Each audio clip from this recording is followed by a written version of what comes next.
Hi friends, welcome to our channel. నేను మీ MPR.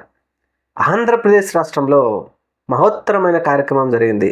ఈ కార్యక్రమంలో ఎక్కడైనా భాగస్వామ్య పార్టీ అయినటువంటి జనసేన అధినేత పవన్ కళ్యాణ్ గారిని పూర్తిగా గారిని సైడ్ చేసేశారు.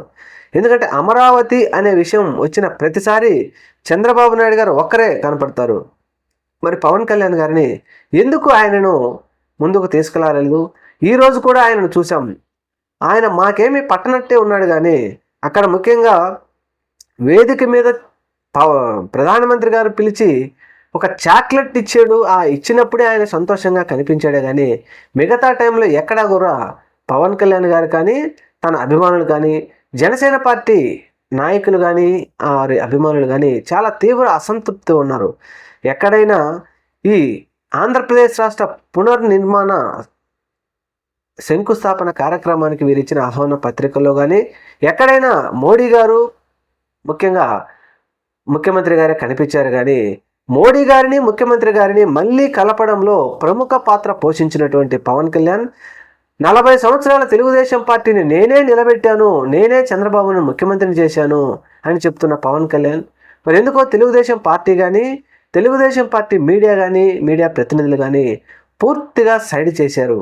మరి దీని మీద జనసేన తీవ్ర అసంతృప్తితో ఉంది.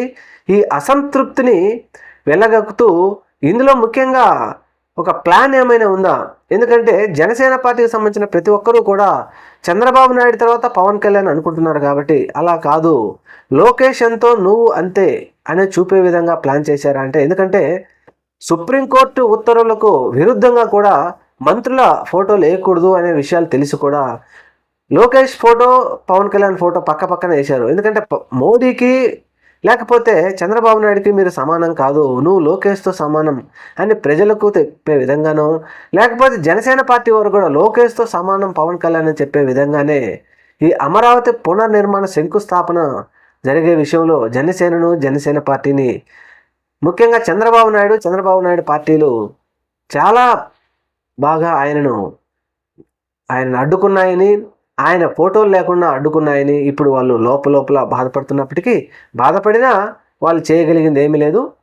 చూద్దాం మరి రాబోయే రోజుల్లో ఎటువంటి పరిస్థితులకు దారితీస్తుందో. Thank you. మన ఛానల్ని తప్పకుండా సబ్స్క్రైబ్ చేయండి. నమస్తే.